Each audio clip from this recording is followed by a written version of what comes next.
Hello everyone, welcome to Battle IAS. I hope आप लोग बहुत अच्छे होंगे। आज हम 28 ऑफ सितंबर का न्यूज़पेपर एनालिसिस करेंगे। इसमें टोटल मैंने 5 आर्टिकल लिए हैं, जिसमें पहला आर्टिकल बात करता है petroleum and natural gas board के ऊपर। इसका क्या प्रपोजल है वो मैं आपको बताऊंगा, नेचुरल गैस के बारे में बताऊंगा, फिर आपको एक अच्छी खासी अंडरस्टैंडिंग प्रोवाइड करूंगा कि इससे कैसे पीवाईक्यू उठते हैं और कैसे उठे हुए हैं। सेकेंड आर्टिकल बात करता है तमिलनाडु में डुगोंग कंजर्वेशन के ऊपर। मैं आपको बताऊंगा उस कंजर्वेशन रिजर्व का क्या नाम है। फिर डुगोंग स्पीशीज अभी इससे पहले भी मैं 2 से 3 बार डिस्कस कर चुका हूं, लेकिन फिर से आपके साथ आज मैं डिस्कस करूंगा इन डिटेल। फिर इससे कनेक्टेड जो पीवाईक्यू उठे हैं सी ग्रास के ऊपर बताऊंगा। फिर मैं पीआईबी का भी एक आर्टिकल आपको पुराना शो करूंगा जहां पे इस चीज़ के बारे में डिस्कस हुआ है। फिर जो पीवाईक्यू उठे हैं वो भी आपके साथ चर्चा करूंगा मैं। थर्ड आर्टिकल बात करता है इंडस रिवर डॉल्फिन के ऊपर। फिर उसमें जो माइक्रोप्लास्टिक्स मिले हैं इनके स्टमक में डॉल्फिन के, ये आर्टिकल उस चीज़ के ऊपर बात करता है। अब यहाँ पे आपको मैं बताऊंगा माइक्रोप्लास्टिक होने का क्या इम्पैक्ट हो सकता है। फिर डॉल्फिन के बारे में बताऊंगा, इनकी स्पीशीज़ के बारे में आपको बताऊंगा। फिर उससे कनेक्टेड जो पीवाईक्यूज उठे हैं वो मैं आपके साथ डिस्कस करूंगा। फोर्थ आर्टिकल बात करता है गंगा रिवर में जो सूखा पड़ रहा है धीरे धीरे, उसके ऊपर स्टडी हुई है। मैं आपको बताऊंगा वो स्टडी क्या है, उस स्टडी का क्या इम्पैक्ट है और कैसे उन प्रॉब्लम्स को हम सॉल्व कर सकते हैं, वो भी आपके साथ में इन डिटेल डिस्कस करूंगा। इसी से कनेक्टेड GS 324 में क्वेश्चन था, industrial pollution of river water is a significant environmental issue in India. Discuss various mitigation measures to deal with this problem and also the government initiative in this regard. अब आप देखेंगे कि ये जो article समझाऊंगा, in article के points का इस्तेमाल करके आप आसानी से इस क्वेश्चन को आप आंसर कर पाएंगे। लास्ट आर्टिकल बात करता है काजीरंगा नेशनल पार्क के ऊपर। यहाँ पे एक सर्वे हुआ है, बर्ड सर्वे जिसे कहते हैं, उसमें इंसेक्ट और स्पाइडर की डाइवर्सिटी भी और ज़्यादा अच्छे से पता लगी है।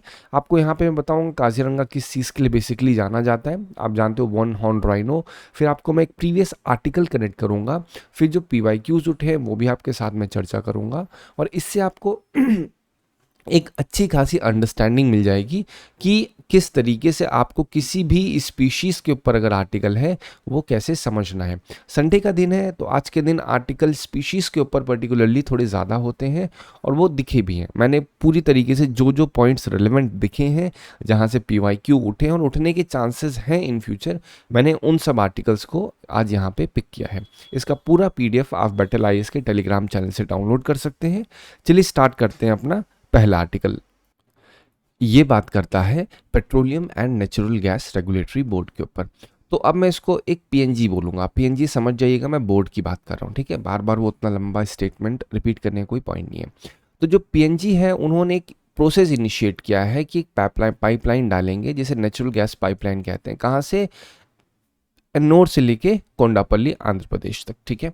अब इसका जो रूट है, आगे सिर्फ एक बार पढ़ लो आप, उतना ज़्यादा रिलेवेंट आपके पेपर पर्सपेक्टिव के लिए नहीं है, लेकिन आप थोड़ा सा ध्यान दोगे तो अमरावती, फिर आपका ये जो एन्नोर इलाका है यहाँ पे कहीं ना कहीं थोड़ा सिग्निफिकेंट हो जाता है, इसका सिग्निफिकेंस है। अमरावती को आप थोड़ा ब्रॉडर लेवल पे देखोगे तो आपको थोड़ा सा हिस्ट्री भी यहाँ पे नज़र आएगी। फिर यहाँ पे 450 किलोमीटर की पाइपलाइन है। अगेन इसमें इन सब डिटेल्स पे आपको नहीं जाना है, इस पे भी नहीं जाना है, ये सिर्फ इसलिए दिया है ताकि आपको एक अंडरस्टैंडिंग हो सके कि क्या इसका पूरा एक एस्पेक्ट है। फिर यहाँ पे ये इसका पर्पस क्या है, इसका मेन पर्पस ये है कि जो नेचुरल गैस की डिमांड है वो कहीं ना कहीं बहुत ज़्यादा है, तो उसको मीट करने के लिए पाइपलाइन ये डाली जा रही है। अब अगेन क्वेश्चन उठता है, सर यहाँ पे ये तो आर्टिकल बड़ा ही छोटा सा है, अब जब इतना छोटा आर्टिकल है तो उसमें हम क्या चीज़ें अपने पेपर पर्सपेक्टिव के लिए ले सकते हैं। तो पेपर पर्सपेक्टिव लिए सबसे पहले तो आप ये ले लो, क्या है? Petroleum and natural gas regulatory board, ठीक है। अगेन नेचुरल गैस का मतलब क्या होता है? नेचुरल गैस वर्ड आ रहा है तो ये फॉसिल फ्यूल की कैटेगरी में सबसे क्लीनेस्ट कहा जाता है। इससे बहुत ही लो कार्बन एमिशन होता है। पावर जनरेशन में इसका इस्तेमाल किया जाता है, इंडस्ट्री ट्रांसपोर्ट में आप लोग CNG देखते होंगे।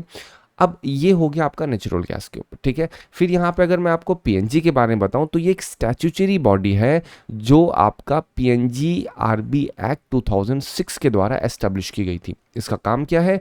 पाइपलाइंस को रेगुलेट करना, सिटी में गैस डिस्ट्रीब्यूशन, स्टोरेज, मार्केटिंग करना और एक फेयर प्राइस का एक्सेस हर एक कॉमन कैरियर को हो सके, ये चीज़ें इंश्योर करना काम है किसका?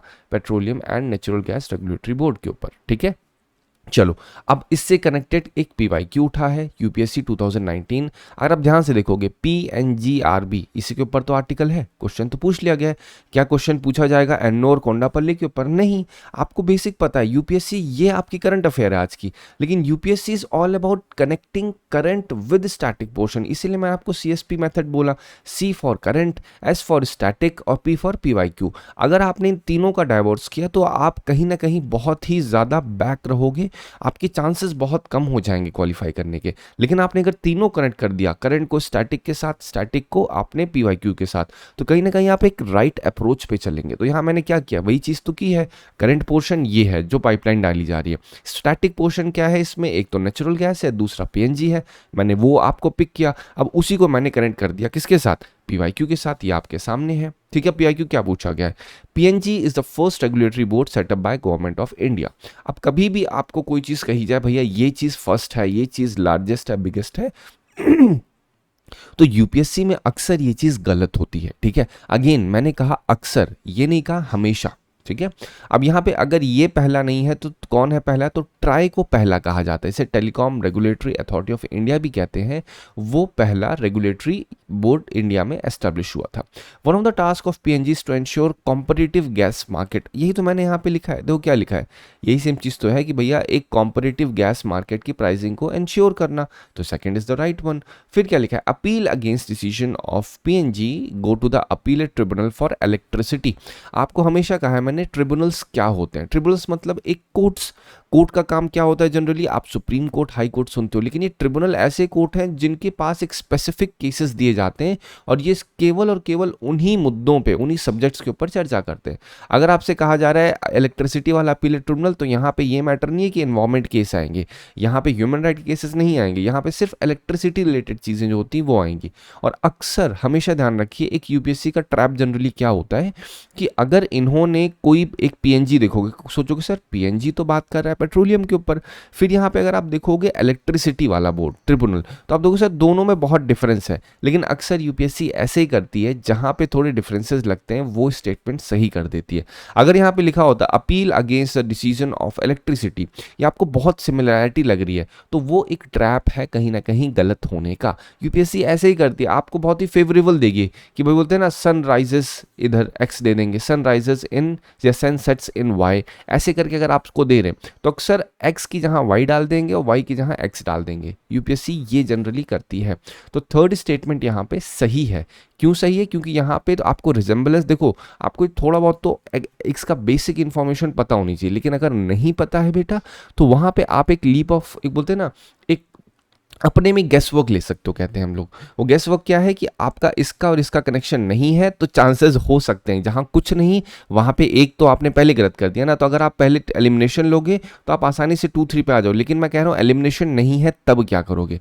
क्वेश्चन दिया है ओनली 1 ओनली 2 करके दिया है, तो उस केस में आप यहाँ पे इसको सही कर सकते हो। नहीं आ रहा है, आपको लग रहा है नहीं ले तो जस्ट स्किप इट। मैंने सिर्फ इसलिए लिया क्योंकि ये पीएनजी के ऊपर बात करता है, ठीक है। चलो अब आते हैं अपने नेक्स्ट आर्टिकल पे। नेक्स्ट आर्टिकल बात करता है डुगोंग कंजर्वेशन के ऊपर। अब ये क्या है? ये एक सी काऊ की स्पीशीज है, इनको हर्बीवोरस मैरीन एनिमल कहते हैं। मतलब ये समुद्र में, पानी में रहने वाले ये एक तरीके से मैमल्स हैं, मैरीन मैमल्स हैं। इनको आईयूसीएन में वल्नरेबल कैटेगरी में डाला गया है और शेड्यूल 1 में डाला गया है WPA एक्ट 1972 में।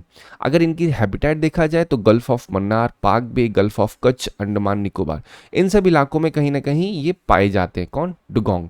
अब देखा जाए तमिलनाडु का कंजर्वेशन एफर्ट क्या है, तो तमिलनाडु ने डुगोंग कंजर्वेशन रिजर्व बनाया था जो कि 448 स्क्वायर किलोमीटर में था, नॉर्दर्न पाक बे में। मतलब तमिलनाडु से जो आपका श्रीलंका का रीजन है वहाँ पे आप अगर ध्यान से देखोगे तो आपको दिखेगा गल्फ ऑफ मन्नार है, पाक बे है, तो वहाँ पे इनके कंजर्वेशन का कहीं ना कहीं स्टेप्स लिया गया था।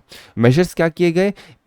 सबसे पहली चीज़ थी पोचिंग को प्रिवेंट किया गया। एक्सीडेंटल जो नेट में डेथ हो जाती थी, जो फार्मर मछुआरे होते हैं उनकी जो नेट्स होते हैं उसमें फंस के जब डेथ होती है, उसको इम्प्रोवाइज़ किया गया कि भैया हम लोग ऐसा करेंगे कि इनकी जो पॉपुलेशन की एक एरिया है वहाँ पे ज़्यादा फिशिंग ना हो।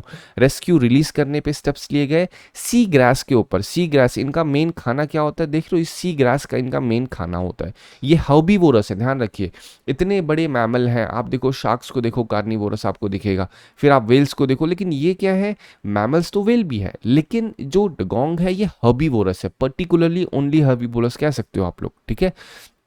अब यहाँ पे इंटरनेशनल रिकॉग्निशन मैंने पर्टिकुलरली एक सेपरेट आपके सामने रख दिया है। ये क्या है, IUCN 25 में एक फॉर्मली एक मोशन अडॉप्ट किया गया कि भैया हम पहला डुगोंग कंजर्वेशन रिजर्व बनाएंगे इंडिया में। ये चीज़ कहाँ, IUCN में अडॉप्ट की गई।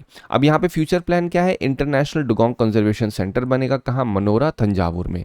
अब इसका ऑब्जेक्टिव क्या है, एक रिसर्च हब बनाना, इको टूरिज्म साइट बनाना, जहाँ पे रिसर्च हो सके डुगोंग के ऊपर, ये देखा जा सके कि क्या इनको कोई प्रॉब्लम हो रही है, प्रॉब्लम हो रही है तो किस तरीके से हम उसको इम्प्रोवाइज कर सकते हैं, स्टेप्स ले सकते हैं इनका कंजर्वेशन और बेहतर बनाने के लिए। अब अगर मैं आपको बात कर रहा हूँ चैलेंजेस क्या क्या फेस हो रहे हैं डुगोंग को, सबसे पहली चीज़ क्या है, जो इनका मेन खाना है। कभी भी चैलेंजेस क्या होते हैं, चैलेंजेस मतलब अगर कोई स्पीशीज़ की बात हो रही, कह रहे हैं उस स्पीशीज़ के लिए चैलेंज है। चैलेंज मतलब सबसे पहले उनकी लाइफ में जो सबसे अहम चीज़ है वो है खाना। तो अगर उनको खाना सही से नहीं मिलेगा तो वो एक चैलेंज है। तो इनका मेन खाना क्या है, सी ग्रास है। तो सी ग्रास डैमेज हो रही है, क्यों, क्योंकि यहाँ पे जो मछुआरे होते हैं नेट्स डालते हैं, और जो इनका नेट होता है फिशिंग, वो यहाँ पे जब ज़मीन पे छूता है तो रगड़ते हुए पूरी सी ग्रास को क्या करता है, डैमेज कर देता है। और कहीं ना कहीं ये भी एक चैलेंज है कि श्रीलंका और इंडिया के बीच में उतना कोऑपरेशन नहीं हो पाता, इसलिए एक क्रॉस बॉर्डर कोऑपरेशन की ज़रूरत है। क्योंकि अब डुगोंग को तो नहीं पता है ना कि भैया ये मेरा प्यारा भारत है, ये मेरा प्यारा श्रीलंका है, मैं तो अपनी टेरिटरी में रहूंगा, ऐसा तो नहीं पता है उसे। उसके लिए क्या, उसको जहां सी ग्रास दिखेगी वहीं वो लपक के चला जाएगा। तो इस वजह से ज़रूरी हो जाता है कॉपरेशन होना। एनिमल्स को कोई भी रूट नहीं पता होता, वो अपना खुद का नेचुरल इंस्टिंक्ट और जैसे उनका इवोल्यूशन हो रखा है वो उस चीज़ को फॉलो करते हैं। इस वजह से ये इंश्योर करना ज़रूरी है कि कॉपरेशन दो कंट्री में अच्छा हो। सस्टेनेबल कंजर्वेशन मोमेंटम कहीं ना कहीं बहुत ज़्यादा ज़रूरी है लॉन्ग टर्म बेसिस पे देखा जाए, ठीक है। चलो, अब डुगोंग क्या है मैंने आपको पहले बता दिया, मैरीन मैमल है। ये मैंने सिर्फ सेपरेट इसलिए दिया है ताकि आपको एक आइडिया लग सके, ठीक है। कहाँ रहते हैं, शैलो कोस्टल वाटर में रहते हैं, और ऐसा नहीं है केवल वेस्ट में रहते हैं, केवल ईस्ट में रहते हैं। ये कहीं ना कहीं coastal water of Indian ocean कहा गया है, जहाँ पे अंडमान निकोबार आइलैंड भी है। डाइट इनकी सी ग्रास होती है, बाकी बेसिक चीज़ें मैंने आपको समझाती हैं। 2019 का क्वेश्चन देखिए, सम स्पीशीज ऑफ टर्टल और हर्बीवोरस। अगेन यूपीएससी में कभी कोई स्पीशीज को लेके कहा जा रहा है कि भैया ये स्पीशीज ऐसी है, तो आप थोड़ा सा ना ध्यान रखिए। अगर उसमें सम कहा जा रहा है, चांसेस उसके सही होने के बहुत ज़्यादा हैं, क्योंकि अब क्या हो रहा है आपको पता है, क्लाइमेट चेंज हो रहा है, धीरे धीरे जो फूडिंग हैबिट है वो भी एनिमल्स की चेंज हो रही है। तो यूपीएससी आप खुद सोचो, एक यूनियन बॉडी है, क्या वो कोई ऐसा स्टेटमेंट देगी कि वो गलत हो, नहीं, ऐसा वो नहीं देगी। उसे या तो परफेक्टली राइट बनाना होगा स्टेटमेंट, या तो परफेक्टली रॉन्ग बनाना होगा, और यही चीज़ आपको समझनी होगी। तो ये जो स्टेटमेंट है, क्या परफेक्टली राइट हो सकता है, some species of turtle are herbivorous, मतलब परफेक्टली राइट कैसे हो सकता है, मतलब हो भी सकते हैं नहीं भी हो सकते हैं, बट क्या ये परफेक्टली रॉन्ग है, नहीं, परफेक्टली रॉन्ग तो नहीं है भाई साहब, क्योंकि हो भी सकते हैं। कुछ स्पीशीज फिश की हर्बीवोरस है, हो सकती हैं, कुछ मैरीन मैमल, अब देखो यहाँ पे इन्होंने डगोंग ना लिख के मैरीन मैमल लिख दिया है, लेकिन अगर आप थोड़ा ध्यान देंगे बेटा तो थर्ड स्टेटमेंट किसके ऊपर बात कर रहा है, डुगोंग के ऊपर ही तो बात कर रहा है, क्योंकि इकलौता मैरीन एनिमल एंड मैमल जो कि आपका हर्बीवोरस है वो डुगोंग ही तो है, ठीक है। तो ये आपको अच्छे से पता होना चाहिए कैसे यूपीएससी ट्रैप्स को टोन समझिए, हमेशा ध्यान रखिए। आप कभी कोई बुक पढ़ के एग्जाम नहीं निकाल सकते हो, ये चीज़ आपको समझनी होगी। अगर नहीं समझोगे बेटा, धीरे धीरे आपके अटेम्प्ट जाएंगे, आपको लगेगा कि नहीं मैं गलती कहाँ पे कर रहा हूँ, और गलती आपकी कहीं ना कहीं यही हो रही है कि आप सीएसपी मेथड को नहीं सही से फॉलो कर पा रहे। जितना जल्दी स्टार्ट करोगे उतना ज़्यादा आपके लिए अच्छा होगा। आपके दिमाग में, एक ट्रेडिशनल बच्चों के दिमाग में होता है, मैं ना आज लेक्चर्स देखता हूँ, आपने पूरे दिन में 10 घंटे या 10 घंटे नहीं, मोटा मोटा आपने 3 घंटे भी लेक्चर सुने, आपको अब बोलते हैं ना अपने आप को फेक प्रोग्रेस दिखाते हैं। ये एक बच्चों में सबसे बड़ी प्रॉब्लम जो मैंने देखी है, वो फेक प्रोग्रेस में बहुत अपने आप को, एक बोलते हैं ना उनको डोपामीन रिलीज होता है, उन्हें लगता है oh my God I am progressing, अब मेरा ना यूपीएससी एग्जाम निकल जाएगा। बेटा ऐसे नहीं होता है, do not fake your progress. आपने 3 घंटा लेक्चर सुना है तो इसका मतलब ये नहीं कि अब 3 घंटे के लेक्चर से आपका कल्याण हो चुका है। आपको नॉलेज भले ही 100 यूनिट की हुई होगी, बट ये क्या 100 यूनिट आपकी उस 2 घंटे के पेपर में यूटिलाइज हो पाएगी या नहीं, नहीं हो पा रही है, just leave it, read, that's all. ये सुनने में थोड़ा सा अजीब लगेगा बट अभी आपको थोड़ा सा दुकानदार बनना पड़ेगा, ट्रेडर बनना होगा। जो आपकी प्रॉफिट की चीज़ें हैं उसे ही पिक करो। Do not waste your time in crap. अब क्रैप का मतलब ये नहीं है कि आप कुछ भी मत पढ़ो, पॉइंट है यूपीएससी के सिलेबस में हमेशा कहता हूँ बहुत ही ब्रॉड और जनरलाइज्ड है, so it becomes very much relevant for you कि आप उस जनरलाइज सिलेबस में कुछ भी मत पढ़ते रहो। तो आपका अगर कोई कंपास है तो वो केवल और केवल सिलेबस है और दूसरा पीवाईक्यू है। और इसमें अगर आपने थोड़ा सा करंट का तड़का डाल दिया, वाह भाई साहब, फिर आपका मतलब आपको आनंद आएगा पीवाईक्यू जब सॉल्व करोगे, ठीक है। चलो, और मैं क्यों पीवाईक्यू सॉल्व कर, क्योंकि क्वेश्चन रिपीट होते हैं, डेफिनेटली होते हैं। मैं आपके सामने तो शो कर रहा हूं। अब देखो यहाँ क्या बात हुई, मैंने डुगोंग बताया, दूसरा क्वेश्चन 2015 का देखो, एज इट इज डुगोंग के ऊपर पूछा गया। यहाँ पे इन्होंने क्या कर दिया, थोड़ा सा इनडायरेक्ट वे में दे दिया। मतलब आपको डुगोंग स्पीशीज पढ़नी होगी, है कि नहीं। A mammal found in India, which one of the following statement is correct. It is marine, okay. It is found entire coast, क्या एंटायर कोस्ट ऑफ इंडिया में पाया जाता है? नहीं, अगेन ये इन्होंने परफेक्टली रॉन्ग बना दिया स्टेटमेंट को। It is given legal under 1972 WPA, this is absolutely right, है कि नहीं। चलो, अब यहाँ पे देखो एक प्रोग्राम है सी ग्रास के ऊपर, ये आपका 2022 का पीआईबी था। यहाँ पे देखो गवर्नमेंट जो पीआईबी का रिलीज करती है वहाँ पे भी आपके लिए ज़रूरी हो जाता है पढ़ना। आप थोड़ा सा ध्यान दोगे, सी ग्रास क्या, ये एक फ्लावरिंग प्लांट है जो ओशियन बेड पे मिलता है, ठीक है। एज इट इज़ लिखा हुआ है कहाँ पे, गल्फ ऑफ मन्नार, पाक बे में। आप थोड़ा सा अगर इसको ध्यान से पढ़ोगे तो ये क्या लिखा है, यहाँ पे लिखा है कि भैया इन जो सी ग्रास होती हैं इनके अंदर एबिलिटी होती है कार्बन को सीक्वेस्टर करने की। What is carbon sequestration? Carbon sequestration मतलब कार्बन को पकड़ के रोक लेना एक जहां पे, ठीक है, रिलीज ना होने देना, इसे कहते हैं कार्बन सीक्वेस्ट्रेशन। तो जो सी ग्रासेस होती हैं वो क्या करती हैं, कार्बन को रिलीज होने से रोक लेती हैं, वो अपने यहाँ स्टोर कर लेती हैं। फिर यहाँ पे जो फिशिंग कम्युनिटीज होती हैं उनको सपोर्ट करती हैं। Support marine mammal such as sea cow और डुगोंग। देख लो पीआईबी में एज इट इज डुगोंग और सी काऊ के ऊपर डाला गया है। सी काऊ जो आपके सी ग्रासेस होते हैं उनको 2 डेकेड से 20 साल से क्या स्टडी किया जा रहा है, फाइनेंशियल सपोर्ट दिया जा रहा है मिनिस्ट्री ऑफ एनवायरमेंट के द्वारा। ध्यान रखिएगा, इसको बहुत अच्छे से पता होना चाहिए, ठीक है। अब यहाँ पे फील्ड सर्वे सैटेलाइट डेटा के अकॉर्डिंग, अब यहाँ पे क्या लिखा है, the national centre for sustainable coastal management, ये आपका होमवर्क है, क्वेश्चन इससे पूछे जा सकते हैं कि व्हाट इज द सिग्निफिकेंस और what is the work, consider the following statement with regard to national centre for sustainable coastal management. यही तरीका होता है आपको पढ़ने का, क्योंकि क्वेश्चन ऐसे पूछे हुए हैं यूपीएससी में। जनरली एक बॉडी का नाम देंगे, अभी क्या हुआ आपको मैंने पीएनजी के बारे में बताया, आपसे ये थोड़ी बोलेंगे भैया आप ये बताओ 2022 का जो आपका पीआईबी आया था वहां पे ये स्टेटमेंट, नहीं, वो वहां के स्टैटिक पोर्शन से ही पूछेगा पीवाईक्यू, और वही चीज आपको समझनी होगी, ठीक है। चलो, अब हम देखते हैं यहाँ पे सी ग्रास के ऊपर। Sea grass are flowering plant which are found in sea bed and ocean floor, as it is मैंने आपके लिए प्रैक्टिस क्वेश्चन यहाँ पे दिख रहा है।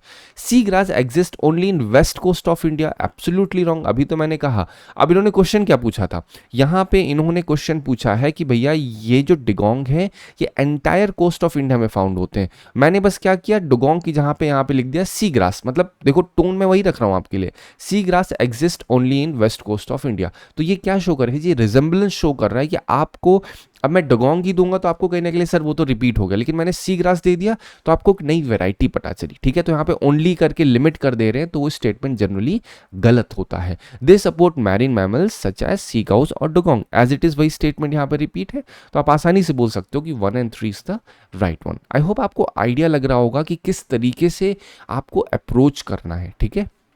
अब बढ़ते हैं नेक्स्ट आर्टिकल पे। नेक्स्ट आर्टिकल क्या बात करता है, डॉल्फिन के ऊपर। कुछ सर्टेन स्टडीज हुई हैं, वहाँ पे पाया गया है जो आपकी इंडस रिवर डॉल्फिन है उनके स्टमक और इंटेस्टाइन के एग्जामिनेशन में पता चला है कि उनके पेट में बहुत ही लार्ज अमाउंट ऑफ माइक्रोप्लास्टिक्स है। माइक्रोप्लास्टिक मतलब छोटे छोटे प्लास्टिक्स के कण हैं।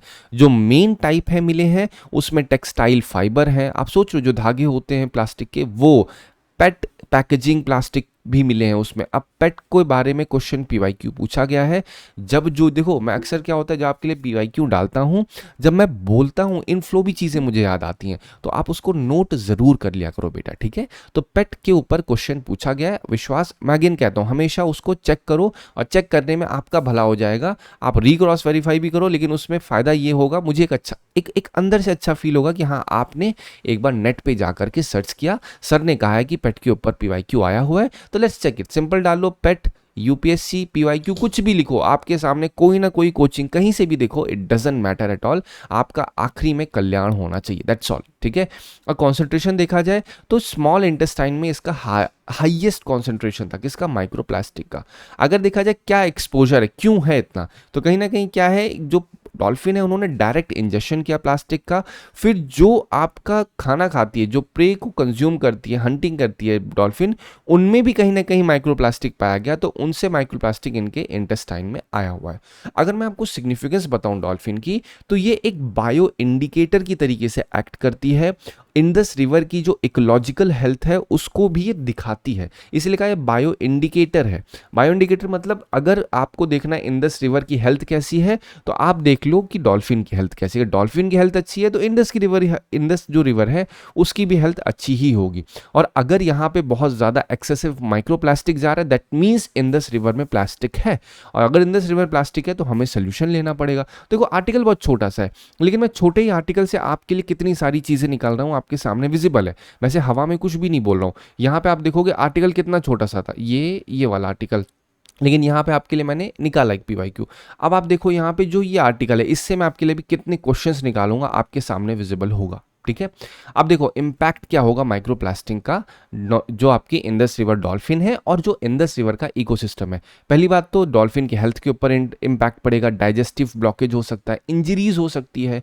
इकोसिस्टम इम्पैक्ट की बात करें तो डॉल्फिन को एपेक्स प्रेडिटर कहा जाता है। What is meaning of apex predator, इसका मतलब है कि वो उस इकोसिस्टम का टॉप लेवल है फूड चेन पे, ठीक है। मान लो फूड चेन में सबसे पहले क्या जनरली बोलते हो, ग्रास है, ग्रास को कौन खाएगा, ग्रास को हिरण खाएगा, हिरण को कौन खाएगा, हिरण को जैसे बोलते हैं ना, घोड़ा घास खाएगा, तो घास क्या खाएगा, आई डोंट रिमेंबर कहाँ का है, बट हाँ ये काफ़ी मजाकिया टोन थी। तो अब हिरण को कौन खाएगा, हिरण को खाएगा आपका शेर, लायन खाएगा, तो लायन को एपेक्स प्रेडेटर कहा जाएगा, क्योंकि लायन को खाने वाला कोई नहीं है। तो वैसे डॉल्फिन का है, डॉल्फिन समुद्र में नहीं है, ये रिवर में है, तो डॉल्फिन को खाने वाला कोई भी नहीं है, तो इसलिए एपेक्स प्रेडेटर उसे कहते हैं। अब यहाँ पे क्या है, अगर एपेक्स प्रेडेटर टॉप लेवल पे ही, अगर आप यहाँ पे सीक्वेंस देखें कि जो फिशेज हैं, ठीक है, फिश है, फिशेस क्या खा रही हैं, वहाँ पे छोटे छोटे जो ऑर्गेनिजम्स है वो खा रही हैं। फिशेस को कौन खा रहा है, डॉल्फिन खा रहा है। अगर डॉल्फिन में इनके डाइजेस्टिव सिस्टम में माइक्रोप्लास्टिक दिख रहा है, तो इसका मतलब क्या है, इसका साधारण सा मतलब है कि माइक्रोप्लास्टिक नीचे भी है, ये एपेक्स प्रेडेटर है, तो ये कहीं ना कहीं क्या कर रहा है, बायो एक्यूमुलेशन को शो कर रहा है। What is meaning of bio accumulation, bio accumulation मतलब क्या होता है कि जो लिविंग डॉल्फिन है इनके एक्यूमुलेट हो रहा है प्लास्टिक, इसी को बायो एक्यूमुलेशन कहते हैं। अब यहीं पे एक वर्ड आता है बायो मैग्निफिकेशन। अगर मान लेते हैं ये एक फिश है, इसने एक ऑर्गेनिज्म खाया, उसमें माइक्रोप्लास्टिक था, अब ये क्या है, इनके में ये बायो एक्यूमुलेट हो गया। अब इसी फिश को अगर डॉल्फिन ने खाया और फिर यहाँ पे बायो एक्यूमुलेशन हुआ, तो क्या है, बायो मैग्निफिकेशन पर कहलाएगा। बायो मैग्निफिकेशन मतलब क्या होता है, जब प्लास्टिक एक ऑर्गेनिज्म से दूसरी ऑर्गेनिज्म में ट्रांसफर हो जाए, जब वो ऑर्गेनिज्म उसको खाए। बायो एक्यूमुलेशन मतलब डायरेक्टली प्लास्टिक को कंजम्पशन करना, वो एक्यूमुलेशन कहलाता है, ठीक है। ये पूरी एंटायर फूड चेन को इम्पैक्ट कर सकता है, ऑब्वियस सी बात है। ह्यूमन हेल्थ का भी रिस्क है, ऑब्वियस सी बात है। यहाँ पे अगर जो भी ह्यूमन अगर कनेक्ट होंगे, यहाँ पे लाइवलीहुड जिनका कनेक्ट होगा फिशेस के ऊपर, या यहाँ से कोई ना कोई वो वाटर को कंज्यूम करेंगे, तो कहीं ना कहीं उनकी पोटेंशियल हेल्थ एजार्ड भी तो बहुत ज़्यादा होगी ना, टॉक्सिसिटी होगी, एंडोक्राइन डिस्ट्रप्शन होगा, और अगर एंडोक्राइन डिस्ट्रप्शन होगा तो कहीं ना कहीं उनका पूरा हार्मोनल इम्बैलेंस होगा, रिप्रोडक्टिव हेल्थ इम्पैक्ट होगी, स्ट्रेस एंग्जाइटी और ज़्यादा इम्पैक्ट हो जाएगी। ये मैंने इन डिटेल आपको कई बार समझाया हुआ है कि किस तरीके से इम्पैक्ट होता है जो आपके प्लास्टिक्स होते हैं, अगर वो आपके एंडोक्राइन सिस्टम पे इम्पैक्ट करेंगे, ठीक है। चलो फिर सोल्यूशन क्या है, solution again waste management improvement, clean up drives होनी चाहिए, इंडस्ट्रियल टेक्सटाइल पोल्यूशन कंट्रोल अच्छे से होना चाहिए कि ये लोग वाटर को या जो पोल्यूटेंट्स हैं उनको रिलीज ना करें। पब्लिक अवेयरनेस होनी चाहिए, पब्लिक खुद भी अवेयर हो कि भैया ऐसा ना हो कि भैया समझ लें कि ये रिवर नहीं, ये सिर्फ और सिर्फ कूड़ेदान है, खाया उठा के फेंक दिया, पानी पी रहे हैं, पानी का बोतल उठा के फेंक दिया। तो ये सारी चीज़ें क्या है, एक लॉन्ग टर्म में इसका बहुत ही बड़ा और इन्वर्स इम्पैक्ट होता है। एक प्रॉपर रिसर्च और मॉनिटरिंग होनी चाहिए कि माइक्रोप्लास्टिक किस लेवल तक इम्पैक्ट कर रहा है डॉल्फिन को, और उसका सोल्यूशन कैसे निकाल सकते हैं। पॉलिसी और लेजिस्लेशन लाने होंगे, जितने भी प्लास्टिक पोल्यूशन कंट्रोल के ऊपर लॉज हैं उनको और मजबूत करना होगा, और स्ट्रिक्ट पेनल्टीज लगानी होगी उन लोगों के ऊपर जो इनको वायलेट करते हैं। तो ये जनरल सोल्यूशन है। अब अब आप क्वेश्चन देखो कि यहाँ पे मैंने क्या किया, छोटे से आर्टिकल में मैंने आपके लिए कितनी सारी चीजें पिक की हैं, ठीक है, एक लूप बना के। अब इसको आप एज इट इज यूज कर सकते हो। अगर क्वेश्चन जरूरी नहीं कि डॉल्फिन के ऊपर है, आप impact of microplastic pollution on Indus river dolphin ना लिख के ह्यूमन भी लिख दोगे तो आप यहाँ पे लिख सकते हो। ऑब्वियसली बात है, ह्यूमन हेल्थ पे क्या रिस्क पड़ता है, एंडोक्राइन का पड़ता है। सोल्यूशन क्या है, ये केवल डॉल्फिन के रेफरेंस में नहीं है, आप एक ब्रॉडर लेवल किसी भी स्पीशीज के रेफरेंस में आप डाल सकते हो। भैया वेस्ट मैनेजमेंट ऐसा तो नहीं केवल डॉल्फिन के रेफरेंस में करना है, डुगोंग के लिए भी तो करना है, वे और किसके लिए करना है, मैनग्रोव्स के लिए भी तो करना है, और किस लिए करना है, मतलब हर एक स्पीशीज में आप ये सोल्यूशन डाल सकते हो। पर्टिकुलरली ये मेंस के लिए बहुत ज़्यादा रिलेवेंट है। इसीलिए याद करो मैंने वहाँ पे कहा क्वेश्चन क्या था, इंडस्ट्रियल वेस्ट जब जाता है तो उसके लिए क्या करना होगा, हमें पॉलिसी लेजिस्लेशन बनाना होगा, एक स्ट्रिक्ट पेनल्टीज लगानी होगी कि जो इंडस्ट्रीज से वेस्ट निकलता है वो एज इट इज़ जा करके रिवर में ना चला जाए, उसके लिए एक प्रॉपर स्ट्रिक्ट मॉनिटरिंग करनी पड़ेगी, रिसर्च करनी पड़ेगी, on top of all public awareness करनी पड़ेगी, ठीक है। चलो अब यहाँ पे बात करते हैं कुछ डॉल्फिन की स्पीशीज के बारे में। एक तो गैंजेस डॉल्फिन होती है, दूसरी इंडस रिवर डॉल्फिन होती है। जो आपकी गैंजेस डॉल्फिन, उनका लोकल नेम सूसू होता है, जनरली कहते हैं। इनका हैबिटेट कहा जाए तो फ्रेश वाटर, गंगा, ब्रह्मपुत्र, मेघना, इन जहाँ पे ये पाई जाती हैं। इनका IUCN स्टेटस देखा जाए एंडेंजर्ड कैटेगरी होती है। ध्यान रखिए सॉल्ट वाटर में क्या पाई जाती हैं, ज़रूरी नहीं ये स्ट्रिक्टली, यस ये केवल फ्रेश वाटर में ही पाई जाती हैं, इस चीज़ का ध्यान रखना होगा, ठीक है। सॉल्ट वाटर में नहीं, इसलिए मैंने कहा फ्रेश वाटर, यहाँ पे मैं पर्टिकुलरली क्वेश्चन मार्क भी डाला हुआ है। अब यहाँ पे इंडस रिवर डॉल्फिन की बात की जाए तो ये भी स्ट्रिक्टली अगर देखा जाए तो केवल फ्रेश वाटर में ही होती हैं। इनका लोकल नेम भूलन होता है, ठीक है। फ्रेश वाटर में जो होती हैं वो इंडस रिवर में और मोस्टली पाकिस्तान में है। अगेन इनका IUCN स्टेटस एंडेंजर्ड साइट्स में क्या है, कन्वेंशन, साइट्स का मतलब क्या होता है, convention of trade in endangered species, ठीक है। अब यहाँ पे क्या होता है, अपेंडिक्स होते हैं कि भैया दो कंट्रीज है, आपस में कंट्रीज कौन सी स्पीशीज में ट्रेड करेंगी, कौन सी स्पीशीज पे प्रोहिबिशन लगे, बेसिकली उसके ऊपर 3 अपेंडिक्स होते हैं। तो साइट्स में अपेंडिक्स 1 का मतलब क्या है, कोई भी कंट्री आपस में इन स्पीशीज में अगर अपेंडिक्स 1 में किसी स्पीशीज को डाला गया तो उसमें ट्रेड नहीं करेगी। WPA शेड्यूल 1 में डाला गया, दोनों को WPA 1 में डाला गया है। तो आपको गैंजेस डॉल्फिन पता हो और इंडस रिवर डॉल्फिन, क्वेश्चन भूलन और सूसू के ऊपर पूछ सकते हैं, ठीक है। अगेन फिर आती है इरावरी डॉल्फिन। अब ये इरावरी डॉल्फिन क्या है, ये फ्रेश और ब्रैकिश दोनों वाटर में जनरली पाई जाती हैं। चिल्का लेक, सुंदरवन, इरावरी रिवर, इन जहां पे इन लोग का प्रेजेंस होता है। एंडेंजर्ड है fresh water, vulnerable generally global level पे अगर देखा जाए तो देखो जो इरावरी डॉल्फिन है ये क्या होती हैं, ये ब्रैकिश वाटर में भी होती है, मतलब समुद्र में है। ब्रैकिश वाटर के आपको जो फ्रेश वाटर रिवर में है तो आपको जो सॉल्ट वाटर होता है वो थोड़ी रिवर में मिलने जा रहा है, वो तो आपको समुद्र में ही मिलेगा। तो ये भी साइट्स अपेंडिक्स 1 में है। Salt water yes can live in brackish coastal water. कौन सी, इरावरी डॉल्फिन। मैरीन डॉल्फिन आपकी वो डॉल्फिन है जो फाइनली कहाँ रहती है, ओवरऑल ओशियन में रहती है, दैट्स ऑल, ठीक है। मैंने इरावरी डॉल्फिन कहाँ रहती है, कोस्टल वाटर्स में होती है, मतलब जो आपका तट होता है उसके आसपास का इलाका। तो डुगोंग कहाँ रहते हैं, डुगोंग भी तो वहीं पे रहते हैं भाई साहब, ठीक है। तो आपको ये तरीका पता होना चाहिए। अब आप देखो मैरीन डॉल्फिन जैसे bottlenose, spinner, humpback, strip, ये सब क्या है, ये सब पूरी एक्सपेंसिव नेम है इनका, जो समुद्र में एकदम फैली हुई हैं। तो ये सॉल्ट वाटर होती है, Indian Ocean, Arabian Sea, Bay of Bengal में पाई जाती हैं। IUCN स्टेटस देखा जाए बहुत ही लीस्ट कंसर्न है, इनको बहुत वल्नरेबल उसमें कुछ ही स्पीशीज को डाला गया, बट जनरली ये लीस्ट कंसर्न की होती है। इनका हैबिटेट पूरा समुद्र ही है, ठीक है। चलो अब मैं आपसे डिस्कस करता हूं UPSC 2015 का question. Which one of the following is the national aquatic animal of India, salt water crocodile, olive ridley turtle, Gangetic dolphin. Again D option यहाँ पे डाला, बट आप आसानी से बता सकते हो क्या इसका सही है डॉल्फिन में, ठीक। चलो फिर देखिए क्वेश्चन, वाइल्ड लाइफ 2017 का क्वेश्चन, ब्लू फिन महाशीर इरावरी डॉल्फिन, ठीक, नेचुरली फाउंड। अगर मैंने आपको अभी कहा भैया इरावरी डॉल्फिन कहाँ पाई जाती हैं, ठीक है, इरावरी रिवर के पास है। चंबल रिवर में फिर क्या होता है, चंबल रिवर के बारे में आपको पता होगा, मैंने आपको बताया था कि जो क्रोकोडाइल, आपको याद करो क्रोकोडाइल से कनेक्टेड मैंने चीज़ें बताई थी, वहाँ पे क्या पाए जाते हैं, एलिगेटर्स हैं, क्रोकोडाइल्स हैं चंबल में। फिर चंबल में जो वाटर है वो किस तरीके से है वो आपको पता होना चाहिए। तो ये क्या है, ये आपको तरीका पता होना चाहिए। अगर एक स्पीशीज़ का नाम दिया है और उस पर किसी रिवर का नाम दिया, अगर वो वहाँ पे नहीं है तो वहाँ पे कोई तो स्पीशीज होगी, तो ये आपको पता होना चाहिए, ठीक है। फिर रस्टी स्पॉटेड कैट ईस्टर्न घाट, तो आपको करना क्या है, आपको पता करना है ब्लू फिन्ड महाशीर ये एक फिश का नाम है, ठीक है।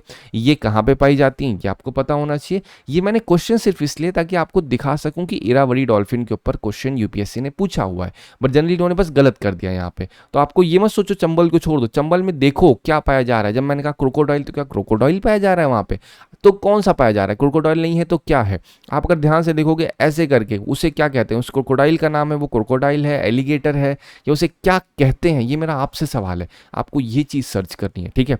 मैं कभी कभी कुछ चीज़ को फिल इन द ब्लैंक्स में डालता हूँ ताकि आप लोग उस पर जाके रिसर्च करें, और जब आप रिसर्च करोगे ना तो बेटा बाय डिफॉल्ट रिसर्च करते करते आपके पास नॉलेज हो जाएगी, ठीक है। तो जब कभी फिल इन द ब्लैंक्स में कोई चीज़ में छोड़ूं तो उसको ज़रूर जाके रीचेक किया करिए, ठीक है। अब जैसे ब्लू फिन महाशीर कावेरी में, तो कावेरी में केवल ब्लू फिन महाशीर मत देखो, और भी चीज़ों को देखो कि भैया कहाँ कहाँ और क्या कावेरी रिवर में फाउंड हो रहा है। अब रस्टी स्पॉटेड कैट अगर ईस्टर्न घाट में है तो ईस्टर्न घाट में और क्या क्या है, और कौन कौन सी चीज़ है, तो यहीं पे आपके दिमाग में चाहिए ईस्टर्न घाट है तो वेस्टर्न घाट भी पता होना चाहिए, फिर नीलगिरी भी पता होनी चाहिए। नीलगिरी है तो वहाँ पे आपको तार के बारे में पता होना चाहिए, ये क्या है। तो ये सारी चीज़ें तरीका होता है कि कभी भी लिमिटेड मत रखो कि बस एक स्पीशीज पढ़ लो उसको आप छोड़ दो। नेक्स्ट क्वेश्चन 2014 का है, other than poaching, again dolphin के ऊपर क्वेश्चन आ गया, नहीं आ गया स्ट्रेट अवे, ठीक। आप पढ़ोगे आपको आसानी से आ जाएगा, लेकिन फिर भी क्वेश्चन क्या है, what are the possible reason. और कभी भी पॉसिबिलिटी के ऊपर बात हो तो हमेशा ध्यान रखिए कि यहाँ पे एक बहुत ही ब्रॉड होगा पॉसिबल रीजन, बहुत ही लिमिटेड नहीं होगा। तो कह रहे हैं क्या पॉसिबल रीजन है गैंजेस रिवर की डॉल्फिन के पॉपुलेशन में डिक्लाइन होने के। कह रहे हैं construction of dam, absolutely, increase in population of crocodile. कभी भी आप ध्यान रखिए पॉपुलेशन जो क्रोकोडाइल की इंक्रीज होगी तो उससे डॉल्फिन पे क्या इंपैक्ट होगा। अगेन कह रहे हैं पॉसिबल रीजन डिक्लाइन होने के, ऐसे थोड़ी क्रोकोडाइल आके डॉल्फिन को खा लेंगे। गेटिंग ट्रैप्ड, तो बेसिकली क्वेश्चन पूछा जा रहा है मैन मेड कॉसेस, जो पॉपुलेशन क्रोकोडाइल की इंक्रीज हो रही है वो मैन मेड थोड़ी, वो तो नेचुरल कॉज है, ठीक है। फिर यहाँ पे क्या हो रहा है 1-3, फिर क्या रहा है यूज ऑफ सिंथेटिक फर्टिलाइजर, ये भी मैन मेड है। तो आप आसानी से समझ लो, क्वेश्चन की एक बार टोन समझ गए, यूपीएससी पूछना क्या चाह रही तब आप आसानी से बता सकते हो। इस क्वेश्चन को देख के आपको लगेगा क्वेश्चन बेसिकली पूछा जा रहा है आपसे कि मैन मेड कॉसेस कौन कौन से हैं जिससे गैंजेस रिवर की जो डॉल्फिन है उनकी पॉपुलेशन में डिक्लाइन आ रहा है। तो आप आसानी से बोल पाओगे 1, 3, 4 इज द राइट वन। फिर देखो बीपीएससी 23 क्वेश्चन गैंगेटिक डॉल्फिन के ऊपर पूछा गया, एज इट इज पूछा गया, ठीक है। फिर देखो यूपीएससी सीएपीएफ का 2018 क्वेश्चन इंडस डॉल्फिन पे, मैंने आपको इसीलिए सारी की सारी डॉल्फिन के बारे में एज इट इज बता दिया ताकि आपको अच्छा खासा आइडिया लग सके। क्या कह रहे हैं, Indus river are one of the rarest mammal, is mainly found in which one of the following river, Ganga, Kaveri, Brahmaputra, Beas. Again आसानी से बोल ही सकते हो भाई साहब ये इंडस रिवर है, इंडस डॉल्फिन की बात हो रही तो कहाँ होगा, इंडस, रावी, झेलम, बीस, ऐसे कनेक्ट करोगे तो आपके दिमाग में आएगा अच्छे से। अब हम लोग बढ़ते हैं अपने नेक्स्ट आर्टिकल पे। नेक्स्ट आर्टिकल बात करता है जो स्टडी हुई है गंगा रिवर की, जो ड्राइंग हो रही है, सूखा धीरे धीरे हो रहा है। पहले समझो इंपॉर्टेंस क्या है गंगा रिवर की। 600 मिलियन पीपल को ये सस्टेन करती है। पूरे साउथ एशिया की इकोनॉमी देखी जाए उसके लिए बहुत ही सेंट्रल है गंगा रिवर। साथ ही साथ कल्चर पर्सपेक्टिव से देखा जाए, रिलीजियस पर्सपेक्टिव से देखा जाए तो वहाँ उसकी बहुत ज़्यादा रिलेवेंस है। अगर देखा जाए गंगा केवल बेसिन की 40% ऑफ इंडिया की जीडीपी गंगा बेसिन से हो रही है। आप सोच के देखो हमारी जो पूरी अर्थव्यवस्था है उसमें 40% योगदान एकमात्र गंगा रिवर का है, ठीक है।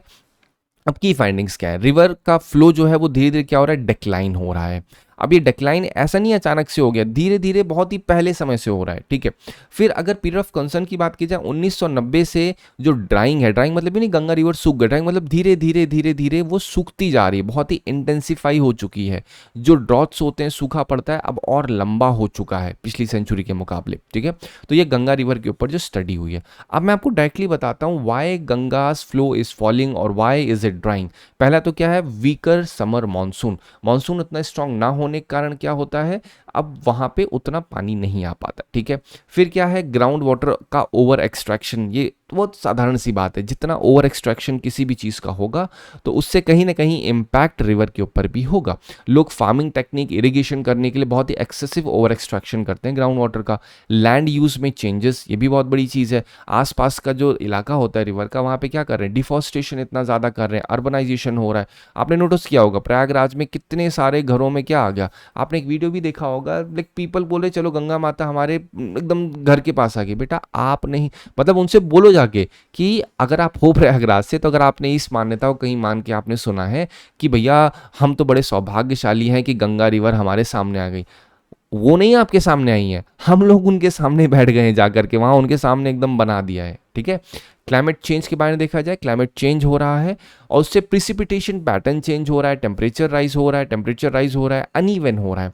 अब अनइवन होने की वजह से क्या हो रहा है, मेल्टिंग ऑफ ग्लेशियर हो रहा है। मेल्टिंग ऑफ ग्लेशियर से क्या होता है, या तो बहुत ओवरफ्लो हो रहा है या तो अंडरफ्लो हो रहा है। तो ये सारी चीजें शो करती हैं कैसे गंगा रिवर ड्राई हो रही है। अब पॉसिबल सोल्यूशन की बात करें, पॉसिबल सोल्यूशन क्या है, पहली बात तो वाटर मैनेजमेंट इंटीग्रेटेड करना होगा, हर एक को इंटीग्रेटेड मतलब हर इंडस्ट्रीज को, हर सेक्टर को एक साथ हमें जोड़ना होगा, एग्री को, इंडस्ट्रीज को, हाउस होल्ड को, जिससे एफिशिएंट यूज हो सके। ग्राउंड वाटर का रेगुलेशन करना होगा जिससे ओवर एक्सट्रैक्शन ना हो, मतलब एक घर की खेती समझ लेते हैं लोग कि लगाया समरसेबल, खींचते जाओ जितना पानी उनको चाहिए। ठीक है, फिर देखा जाए फॉरेस्ट और वाटरशेड कंजर्वेशन करना होगा, जो पेड़ कट चुके हैं उनका रिफॉरेस्टेशन करना होगा, जो पेड़ की कटाई हो रही है उनको हमें चेक करना होगा, वेटलैंड्स जो सूख चुके हैं उनका रिस्टोरेशन करना होगा, पॉल्यूशन कंट्रोल करना होगा, फिर क्लाइमेट एक्शन, फिर डेटा की मॉनिटरिंग करनी होगी। ये सारे तरीके हैं जिससे गंगा की जो बोलते हैं ना ड्राइंग हो रही है, ड्रॉट्स हो रहे हैं,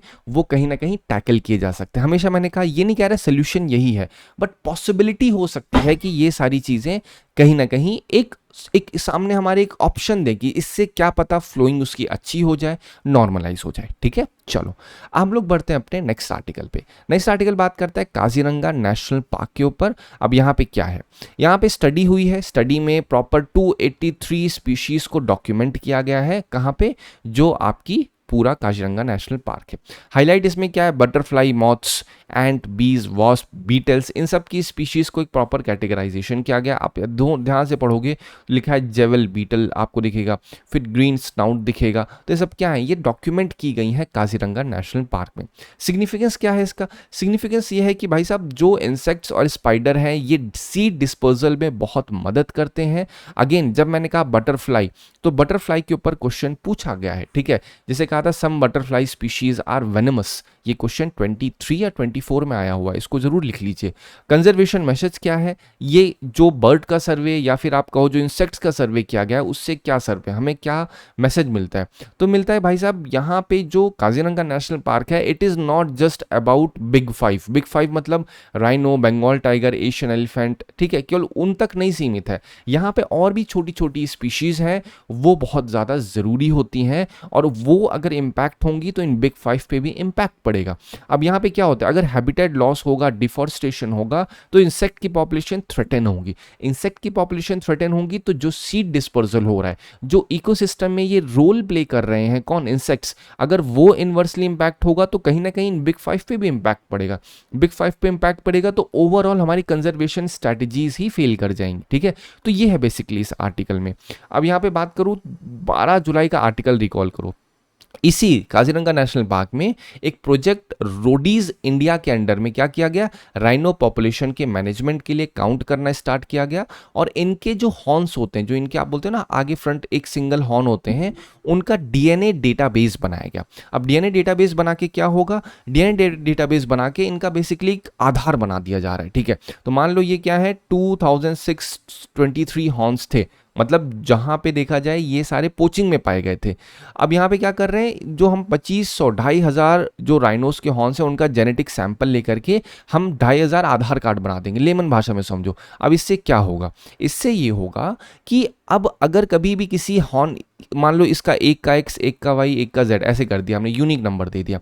अब मान लो कभी एक हॉर्न पोचिंग में पाया गया तो हम आइडेंटिफाई कर पाएंगे, भैया ये जेड हॉर्न है, अच्छा हमने इसका डीएनए पूरा एनालिसिस किया था, अब इस डेटाबेस से हम पता कर पाएंगे कहाँ का था ये, अब ये किस वजह से इसकी पोचिंग हुई है। ये सारी चीज़ें डीएनए डेटाबेस का फायदा है, इसलिए मैंने यहाँ पे लिखी है कि किस तरीके से जो राइनो हॉर्न्स है उनका डीएनए करने से पोचिंग रुकेगी, ओरिजिन पता चल जाएगा, पोचर को आसानी से लिंक किया जा सकेगा क्राइम के साथ, लीगल एविडेंस देगा डीएनए, क्योंकि डीएनए अगर कभी मिल जाएगा तो कहेगा भैया हमने इसका डेटाबेस बनाया था, मतलब इनकी पोचिंग हुई है, मतलब यहाँ पे क्रिमिनल्स हैं, तो उन क्रिमिनल्स को पकड़ने में आसानी होगी। ठीक है, चलो अब आते हैं अपने नेक्स्ट आर्टिकल पे। नेक्स्ट आर्टिकल बात करता है कोल्ड डेजर्ट बायोस्फीयर रिजर्व को यूनेस्को की लिस्ट में ऐड कर दिया गया है।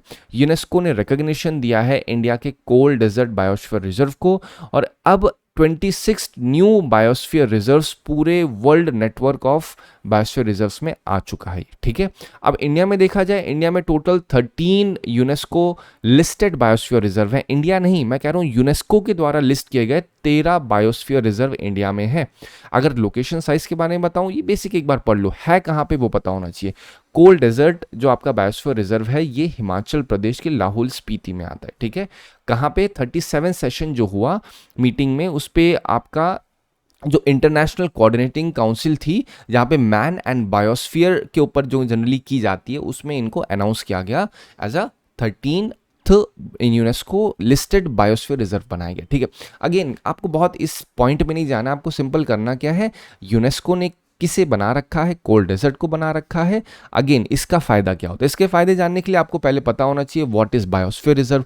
ये एक प्रोटेक्टेड एरिया जो UNESCO man and biosphere programme के अंडर रिकॉग्नाइज की जाती है। ध्यान रखिए, बायोस्फीयर एक ऐसी जगह होती है जहां पे ह्यूमन और एनिमल को एग्जिस्ट कहीं ना कहीं करते हैं। ये एक इसका मेन ऑब्जेक्टिव होता है बायोडाइवर्सिटी को कंजर्व करना, सस्टेनेबल डेवलपमेंट करना। ये एक बेसिक क्या है, ऑब्जेक्टिव है। इंडिया के पास 13 यूनेस्को लिस्टेड बायोस्फीयर रिजर्व है। अब जो बायोस्फीयर रिजर्व है बेटा, इसके अंदर एक ध्यान रखिए, इन साइटू कंजर्वेशन एक होता है, एक होता है एक्स साइटू कंजर्वेशन। इन साइटू कंजर्वेशन मतलब होता है वो जो स्पीशीज होंगी उस इकोसिस्टम की, वो अपने नेचुरल हैबिटेट में होंगी।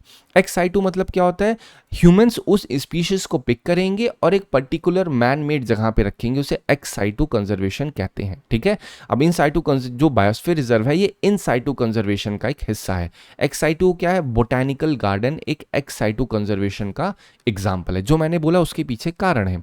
अब आपको एक basic information cold desert biosphere reserve के बारे में जानो, हिमाचल प्रदेश में है, दैट्स ऑल। अब क्वेश्चन यहाँ पे इंपैक्ट ऑफ यूनेस्को लिस्टिंग क्या होगा, ग्लोबल रिकॉग्निशन मिलेगी, फंडिंग अच्छी होगी, टूरिज्म बूस्ट होगा, जो वहाँ की लोकल लाइवलीहुड है उसे कहीं ना कहीं मजबूती मिलेगी, और क्लाइमेट चेंज के रिजिलियंस में मदद मिलेगी, क्योंकि अब उसका प्रमोशन होगा, वहाँ पे जो लोग रह रहे हैं उनका कहीं ना कहीं वैल्यू बढ़ेगी, और गवर्नमेंट के जो फंड्स हैं, गवर्नमेंट की जो स्ट्रैटेजीज हैं एनवायरमेंट कंजर्वेशन के लिए, वो सब भी अच्छी हो जाएंगी। ठीक है, चलो अब यहाँ पे देखो 2011 question, which one of the following is not in situ. In situ कौन सा नहीं है, आसानी से बोलोगे बोटैनिकल गार्डन, अभी तो मैंने कहा कि वो एक्स साइटू है। 2014 question, the most important strategy for the conservation of biodiversity with traditional human life is the establishment of. आसानी से बोलोगे भैया बोटैनिकल गार्डन ही तो है, अभी तो मैंने कहा। देखिए आप यहाँ ध्यान से क्या लिखा है, मैन एंड बायोस्फीयर प्रोग्राम, मतलब ह्यूमन और एनिमल्स जो आपके वहाँ पे लाइफ होती है, एनिमल लाइफ होती है, वो सब को एग्जिस्ट कहीं ना कहीं करती है। It is not just animal life, rather than saying animal life you can say species. So उसमें ट्री स्पीशीज भी होंगी और एनिमल स्पीशीज भी होंगी। आई होप आपको इस आर्टिकल से मदद मिली होगी। Thank you so much for watching.